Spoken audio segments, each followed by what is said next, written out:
Hi guys, welcome to my channel మా ఇంటి రుచులు. నేను ఈరోజు చేస్తున్నాను క్యారెట్ హల్వా.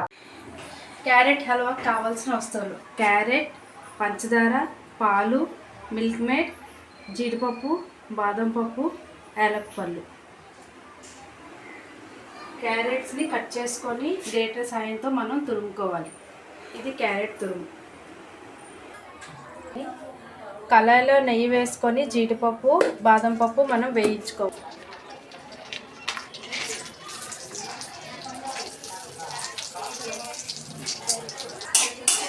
వేయించుకున్న జీడిపప్పు, బాదం పప్పును మనం ఒక ప్లేట్లోకి వేరేగా తీసుకోవాలి. ఫస్ట్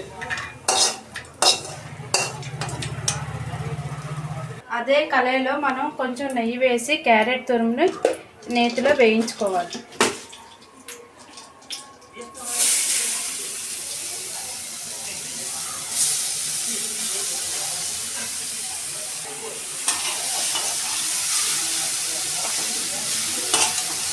తురుముని మనం చిన్న మంట మీద వేయించుకోవాలి. క్యారెట్ తురుము వేగిన తర్వాత మనం పాలు వేసుకోవాలి. ఈ పాలు కాచి చల్లార్చిన పాలు. ఇప్పుడు పాలు వేసుకొని ఈ క్యారెట్ తురుముని మనం ఉడికించుకోవాలి.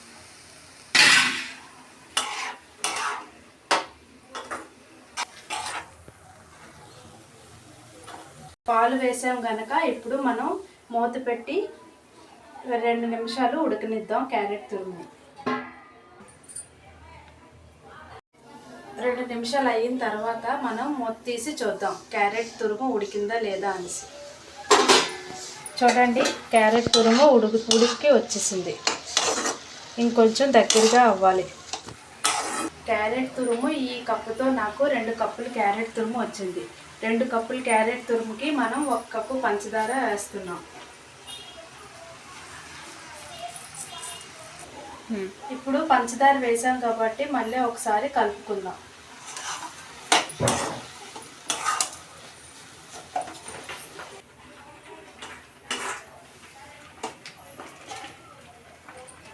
దగ్గరికి వచ్చిన వరకు మనం కలుపుకోవాలి ఈ క్యారెట్ హల్వాని. పంచదార వేసిన తర్వాత మాత్రం మూత పెట్టకూడదు, ఎందుకంటే ఇంకా నీళ్ళలాగా వచ్చేస్తుంది కాబట్టి మనం కలుపుతూ ఉండాలి. మూత మాత్రం పెట్టకూడదు. మనం వరకు మనం వెయిట్ చేస్తూ ఉందాం. దగ్గరగా వచ్చింది మనకి. ఇప్పుడు రెడీ అయిపోయినట్టే. ఇప్పుడు మనం యాలకులు గుండ వేసుకుంటున్నాం. అలాగే కండెన్స్డ్ మిల్క్ కూడా కొంచెం వేసుకుంటున్నాం. మిల్క్ మేడ్ వేసిన తర్వాత ఒకసారి కలిపేద్దాం. మిల్క్ మేడ్ ఆప్షనల్, వేసుకుంటే వేసుకోవచ్చు, లేకపోతే లేదు. చిటికెడు సాల్ట్ వేస్తే మనకి టేస్ట్ ఎన్హాన్స్ అవుతుంది. ఈ స్వీట్లో కొంచెం చిటికెడు ఉప్పు వేసుకోవాలి. ముందుగా వేయించుకున్న డ్రై ఫ్రూట్స్ ఉన్నాయి కదా, అవి కొంచెం వేసుకున్నాం.